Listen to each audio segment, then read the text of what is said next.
今日嘅思源咧就係一個漢字嚟嘅，佢就係呢個這個這或者這啦，我唔知你點讀啊？你會讀2定5噶？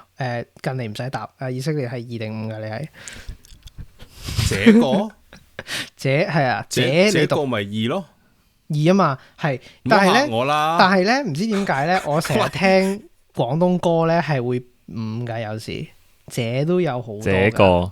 這個係啊，兩個都有噶。這個維基字典咧兩個都有標噶，佢標2、5同3咯，3個音都有標啊。這個係咁，今日咧就唔係講嗰個詞語本身咧，就係講個漢字嗰個寫法嘅。咁大家有冇諗過咧？點解個這字咧裏邊係個言字啊？呢個係一個形聲字嚟嘅，的確。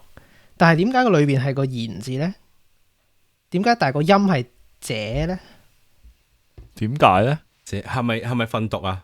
係啊，但係形聲字嚟嘅喎，形聲字嚟嘅。佢話係形聲字嚟嘅喎，我唔會話佢係訓讀，即係真係嚟自原本嗰個讀音嘅。首先我嚟講咗真嗰個詞源先，咁就應該咧係一係咧就係之乎者有個者，一係咧就係之乎者有個之，一係知一係者，咁就有兩個唔同嘅假設啦。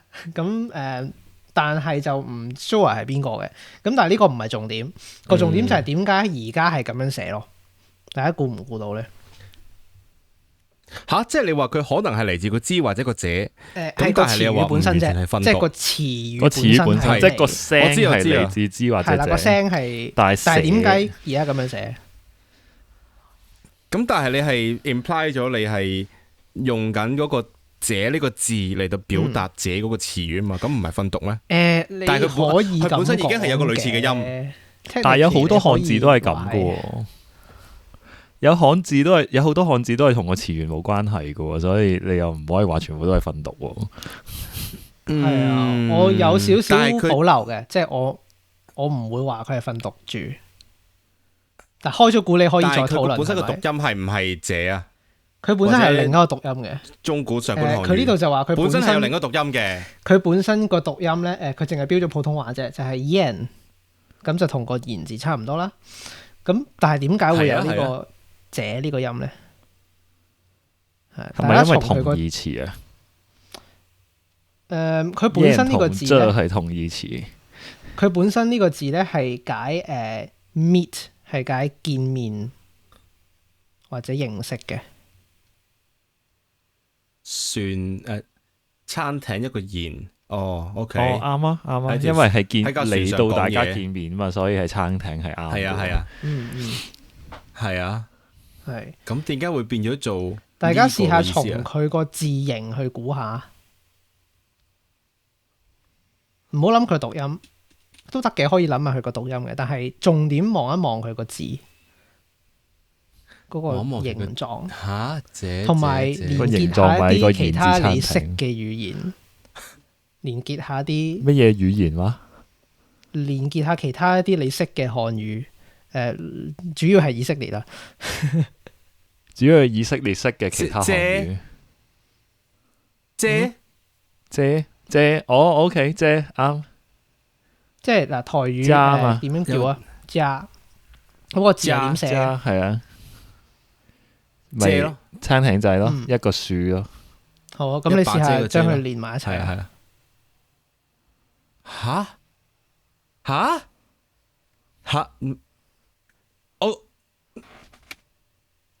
咁點解會關事嘅？好就係純粹因為觀眾啫，即係俾觀眾3秒諗啦。咁我都就因為個遮而借咗過去。我唔可以話係借嘅，其實都可以咁講。你可以話係借嘅，咁純粹係因為以前啲人咧可能寫字咧就唔係好靚啦，咁就有啲料啦。咁寫下咧，咁啲人咧就將個遮嗰個加嗰個字咧就以為係個言字咯。咁之後就寫咗做個言字。之後咧就傳到依家就又係因為就係因為寫錯字。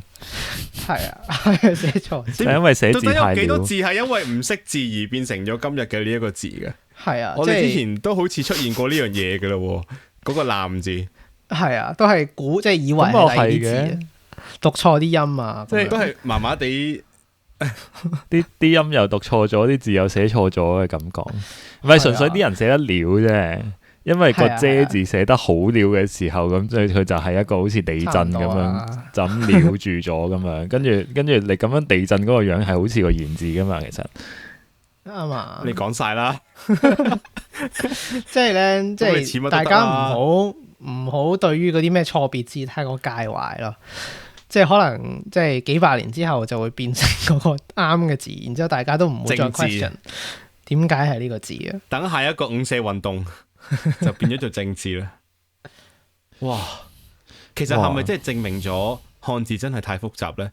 點解咁多呢啲咁嘅 case 就係啲人學得唔好，或者寫得唔好，或者發得唔好，之後幾神奇咯，變成咗。即係唔係一兩個人，係好多人都避免唔到呢一個咁樣嘅變化，成個群體一齊用咗呢個所謂嘅錯字，仲要係一個咁常見嘅字，係啊，咁常見先會容易啲，即係大家 agree 咗嘅，又好似啱咯，好似啱，係咪啊？因為多啲 sample size 啊嘛，係即係反而用一啲少人用嘅字，啲人就會抄翻唔知邊個古文出嚟，嗱係咁寫㗎咁樣。係啦。但係現代嗰啲雖然即係，但係多人嗰啲就會話啊，個個都咁㗎啦，是但啦，即係就唔會理呢啲咁樣嘅經典咯，反而即係實際使用嗰個影響力會大啲啊。即係好似我哋啲咩咁嘅啲嗰啲啫嘛，都係好容易就 agree 咗，哦，大家就用呢個口字邊呢一個啦。唔好理啦，即係除非你係某一啲學者啦，有個古字嘅，但係正常人就因為用得多咁就習慣咗，好快就慣啦。係啊，呢個就係約定俗成啦。冇錯，成語動畫廊，哇，約定俗成，係嘛？